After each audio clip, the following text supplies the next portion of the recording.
Saudara, jika Trump beralasan menunda serangan ke Teheran karena permintaan sekutunya di Timur Tengah, lain halnya dengan Iran. Militer Iran tidak percaya ucapan Trump dan mereka mengaku siap hadapi ancaman dari Amerika Serikat. Lalu siapakah yang akan memulai serangan? Kita bahas bersama dengan peneliti senior Indo-Pacific Strategic Intelligence, Mbak Aisyah Kusumo Somantri, dan juga pakar PPAU, alumni US Air War College, Marsma Purnawirawan Anggu Sasongkojati yang telah hadir bersama kami di studio Kompas TV. Selamat petang, Mas Agung dan juga Mbak Aisyah. Selamat petang, Mas Yaser. Oke, saya ke Mas Agung dulu nih. Kalau kita lihat kan Amerika Serikat berdalih bahwa penundaan serangan karena permintaan sekutunya. Kalau kita lihat karakter Trump kan selama ini dikenal dengan sosok yang nekat, tidak peduli. Tapi kali ini ia mau mendengarkan sekutunya. Anda membacanya seperti apa? Itu adalah seorang yang transaksional. Sebagai seorang pialang dalam bisnis real estate dan pialang juga dalam bisnis perjudian. Sangat transaksional. Jadi itu yang ingin dia tampilkan kepada orang adalah orang yang nggak mau berpikir panjang segala macam. Tapi sesungguhnya dari buku biografinya kita tahu bahwa Trump itu punya prinsip dalam bernegosiasi itu adalah attack, serang, kemudian deny, sangkal, dan terakhir twist atau dipelintir. Nah, sekarang dia menyerang dengan mengancam. Setelah itu dia akan menolak dengan mengatakan, ya saya batalkan karena ada orang lain yang minta ini dibatalkan. Jadi kemudian terakhir ya nanti dia akan mentwist, memelintir bahwa ini adalah memang Trump memang Iran sudah setuju untuk menyerah, Amerika memang sudah hampir menang dan segala macam itu. Jadi memang itu adalah sifat cara Trump bernegosiasi yang juga orang Amerika sendiri juga itu nggak Amerika banget ya. Itu adalah gini. Jadi sesungguhnya yang diajukan oleh terakhir kali oleh proposal dari Iran adalah hal-hal yang memang bukan merupakan penyerahan diri. Iran menolak sepenuhnya untuk menyerahkan diri, menyerahkan semua uranium, patuh pada kemauan Amerika. Tapi tentu Iran setuju bahwa dia tidak akan membuat senjata nuklir, itu sudah nggak perlu diperdebatkan. Terus yang kedua mengenai yang tidak akan ada pengayaan lebih dari 60% dan nanti mungkin diserahkan ke negara ketiga dan sebagainya.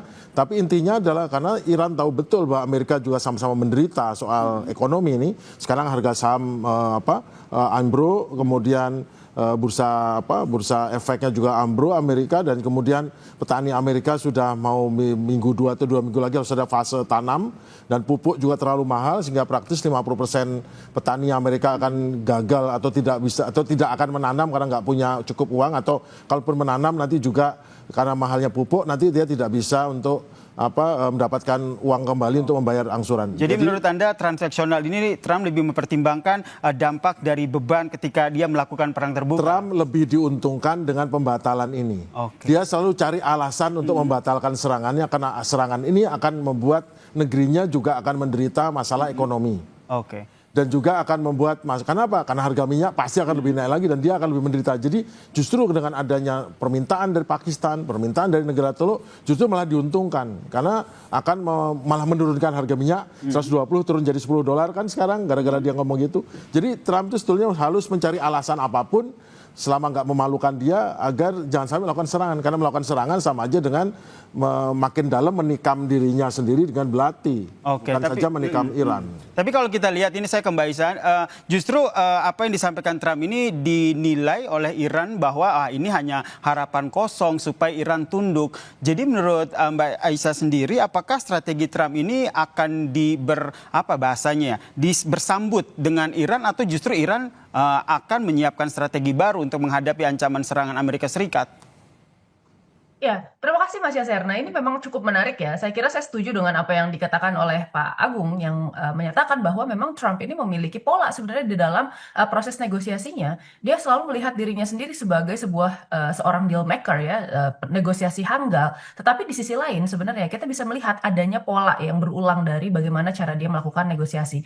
Yang pertama adalah dia melakukan sebenarnya sebuah tawaran yang impossible untuk kemudian bisa diambil oleh pihak yang satunya lagi. Lalu kemudian dia membiarkan membiarkan efeknya terasa gitu ya. Nah, setelah itu melihat dari reaksi dari lawan negosiasinya, baru dia membatalkan hal tersebut dan memasukkan sebenarnya apa yang diinginkan. Dalam hal ini kita lihat bahwa efek yang kemudian diinginkan oleh Donald Trump ketika efeknya berusaha untuk di-sink in itu tidak terjadi oleh Iran. Oleh karena itu pada akhirnya ini ditarik kembali kata-katanya tanpa menghasilkan sesuatu. Nah, di satu sisi sebenarnya ini sempat terjadi di dalam beberapa kasus negosiasi, khususnya misalnya negosiasi tarif di antara Amerika Serikat dan UK. Saat itu Donald Trump juga mengancam mengenai kemudian masalah industri otomotif UK gitu ya. Tapi ternyata tujuan utamanya adalah memasukkan barang-barang agriculture Amerika Serikat dan itu berhasil.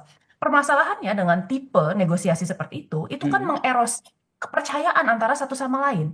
Nah, di satu sisi kita kira yang namanya Iran di sini ini sudah mengetahui pola-pola seperti itu. Apalagi kita tahu bahwa di dalam negosiasi-negosiasi sebelumnya, Amerika Serikat ini juga kan sudah mangkir beberapa kali dari perjanjian-perjanjian yang sudah dilakukan konsesi bersama Iran. Nah, di sisi lain sebenarnya Iran ini selama kemudian ceasefire kemarin itu sudah berhasil kemudian melakukan yang namanya adalah stockpiling kembali gitu ya. Jadi mereka memproduksi dalam jangka waktu yang cepat, lalu kemudian mereka mempersiapkan bahkan ya kemarin menyediakan pelatihan militer untuk masyarakatnya. Nah, di sisi lain sebenarnya Amerika Serikat ini kan hanya gertakan untuk kemudian bisa menyerang kembali. Karena permasalahan yang ada di Kongres saat ini adalah Donald Trump kemarin mengatakan bahwa ketika Power Act Resolution masalah perangnya sudah selesai dan kemudian ya Donald Trump juga berharap bahwa sebenarnya pertanggungjawaban terkait perang ini sudah selesai sampai di sana dan dia menggunakan sebenarnya retaliasi Iran sebagai basis untuk melakukan serangan baru. Permasalahannya kan dananya ini belum dipakai, sementara stockpile missile yang ada di Amerika Serikat sekarang sudah terpakai sekitar 50%. Jadi cukup menarik bagaimana kemudian ancaman tersebut digunakan oleh Donald Trump sementara dirinya sendiri tidak berada di dalam kapasitas prima untuk melakukan serangan baru. Dengan kata lain ini bisa bahasa awamnya nih Mas Agung, bisa dilihat bahwa sebenarnya kekuatan militer Amerika Serikat sendiri yang dibawa kendali Trump ini juga sudah mulai melemah begitu, sehingga Trump sedang mencari exit strategis yang bisa menguntungkannya untuk keluar dari perang ini. Jangan dijawab dulu Mas Agung, kita lanjutkan perbincangan kita usai jeda. Tetaplah bersama kami di Kompas Petang.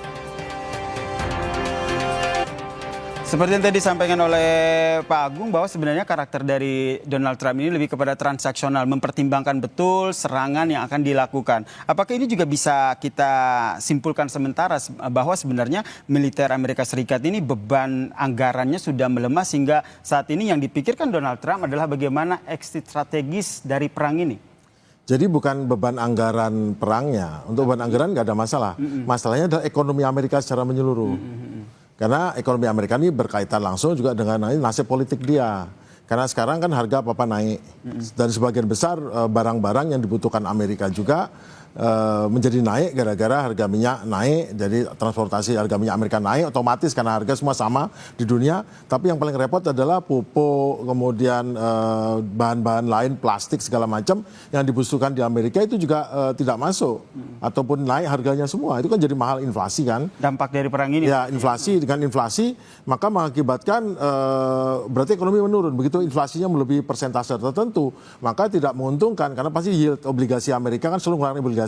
Itu harus naikkan. Jadi lebih dari 4,5% yang terjadi dari US Treasury yield 10 years-nya orang-orang pada dijualin. Apalagi kalau musuhnya Amerika yang sebetulnya Cina beli dijual itu ambruk itu. Nah begitu dia naik yieldnya maka suku bunga naik. Begitu suku bunga naik langsung semua yang menggunakan jasa perbankan kesulitan karena dengan naiknya suku bunga maka orang kerepotan bayar utang dan segala macam. Tapi intinya sekarang adalah Amerika itu bukan soal ini ya. Soalnya bagaimana dia gimana caranya semua barang-barang yang dalam teluk itu keluar. Nah, itu berarti menyetop blokade. Tapi kalau menyetop blokade, Iran dia punya utang nih. Iran masih belum, soal uranium belum nyerah. Apapun belum nyerah, khususnya uranium belum nyerah ya kutubnya. Itu dia harus nyerah gimana neken? Orang Iran yang lebih punya power yang megang Selat Hormuz. Nah, sekarang tapi Iran sendiri udah mau, ayo nego, saya mau gini. Nah, tapi kok gimana caranya jangan sampai Iran terlalu untung. Sudah dia uraniumnya nanti sesuai keinginan Iran, bahwa dia bisa tetap memperkaya, kemudian nanti dia dapat uangnya kembali. Untung lah itu. Nah, gimana caranya jangan sampai Iran terlalu untung dan Amerika tidak terlalu loss. Tetapi yang dipertaruhkan oleh Amerika sekarang adalah hegemoninya di daerah situ. Tadinya dia penguasa semua di Teluk itu partnernya. Sekarang belum tentu jadi partnernya. Dan dia tidak terlalu powerful, tidak berhasil menunjukkan bahwa dia bisa membela orang-orang itu. Dan Iran menjadi kuat. Nah ini jadi dilema. Dilema yang saat ini tengah dipikirkan oleh Donald Trump ya. Apa sebenarnya langkah yang harus diambil oleh Donald Trump? Jadi sekarang exit strateginya Donald Trump adalah bagaimana caranya biar dia pergi, tidak kalah, dan yang paling repot adalah memuaskan anak kecil nama Israel. Yang selalu para Zionis ini kan yang lebih repot itu bukan Zionis di Israel, tapi Zionis di Amerika yang bukan orang Yahudi, tapi lebih membela ini seolah-olah karena mereka hidupnya, ekonominya, rezekinya dari bisnis Zionisme, bisnis jualan menjual nyawa orang, menjual apapun untuk mendapatkan uang dari situ, kan itu yang jadi masalah besar. Baik. Kalau Mbak Aisyah sendiri melihatnya itu dari sisi Amerika Serikat, dari Iran sendiri Anda melihatnya seperti apa? Karena kalau selama ini kita lihat strateginya Iran nampaknya lebih kepada defense gitu, tidak pernah menyerang dulu, terus itu selalu merespons apa yang dilakukan oleh Amerika Serikat. Strateginya akan tetap sama atau akan ada perubahan?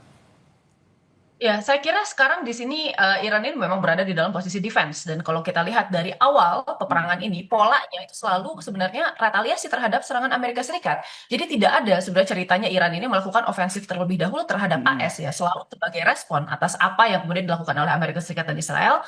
Lalu kemudian itu yang kemudian menjadi ya patokan dari tangga eskalasi. Tetapi kan narasi-narasi yang kemudian disebutkan oleh Amerika Serikat ini agak berbeda, karena apa yang kemudian kemarin dikatakan oleh Donald Trump khususnya ya ke Kongres itu adalah mereka membutuhkan sebenarnya perang lebih lanjut karena Iran itu melakukan the act of war atas blokade ilegal yang dilakukan oleh Amerika Serikat. Nah ini kan menarik. Nah sampai di sini saya kira ini juga sebenarnya merupakan hal yang sulit oleh Amerika Serikat karena melakukan peperangan di laut dan kemudian udara ini merupakan sesuatu yang sebenarnya sangat mahal. Kalau dalam piramida cost of war ya itu merupakan dua hal yang kemudian berada di puncak paling atas, yaitu paling mahal. Tetapi untuk bisa melakukan ya serangan darat nanti ke depannya ini juga akan sulit untuk dilakukan. Kenapa? Karena pertama ini permasalahan terkait beban politik.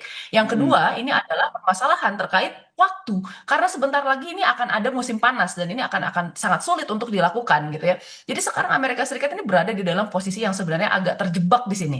Nah, Iran saya rasa di sini mereka berusaha untuk kemudian ya melakukan sebenarnya negosiasi sebisa mungkin. Tetapi melihat bahwa Amerika Serikat tidak mau melepaskan sebenarnya cengkramannya terhadap Selat Hormuz, saya kira sebenarnya Iran ini mau tidak mau harus bertahan juga. Karena apa? Ini masalah existential threat untuk Iran gitu ya. Kalau dia mundur, jelas sekali bahwa Iran akan lebih dirugikan karena ya pemerintahannya tidak akan bertahan ke depannya.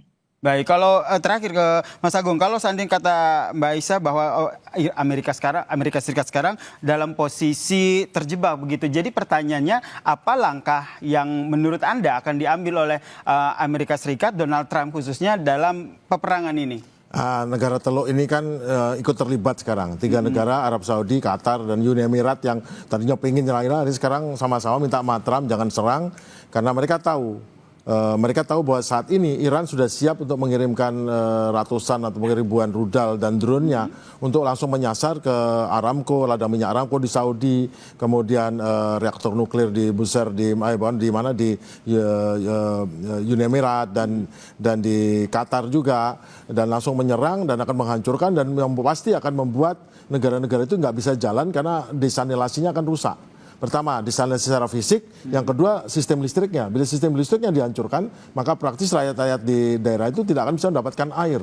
Nah, itu yang masalah terbesar. Dan masalah terbesar Amerika juga bila tidak selesai, maka bila terjadi inflasi dan resesi, maka nanti pasti sebagian rakyat Amerika yang tadinya memilih Trump akan tidak milih dalam pemilu setelah pada bulan November nanti. Akibatnya nanti Republikan tidak mayoritas, nanti pada saat di Kongres akan diajukan untuk impeachment atau pemaksulan Trump, kemungkinan akan terjadi. Walaupun tidak dimaksulkan, mungkin Trump akan kehilangan hak-haknya dengan dibatasi undang-undang yang membuat Trump tidak bisa lagi melakukan semaunya seperti sekarang ini. Itu yang terjadi, sehingga ya pilihan bagi Trump adalah ini cara terbaik, karena menyerang dia rugi, berhenti dia ruginya lebih sedikit, dan bisa walk away kalau ada orang lain yang bersedia untuk menanggung kerugiannya Iran seperti negara Teluk, mungkin lebih baik bagi Amerika. Jadi sekarang memang yang lebih baik bagi Amerika adalah tidak menyerang. Oke. Kalau menyerang akan lebih merugikan dia. Yang untung cuma satu, Israel, itu aja. Oke, ini yang tengah dipikirkan oleh Donald Trump dan juga mungkin yang jadi pertimbangan juga upaya menuju negosiasi ya. Ini jadi harapan kita bersama ya, Betul. Mas Agung dan juga Mbak Esa, ada negosiasi sehingga peperangan yang terjadi di Timur Tengah ini bisa segera selesai begitu. Terima kasih buat perspektifnya Mbak Esa dan juga Pak Agung Sasongko-Jati telah Terima berbagi kasih. perspektif di Kompas Petang. Salam sehat semuanya. Terima kasih Mas Yaser, selamat sore. Terima kasih.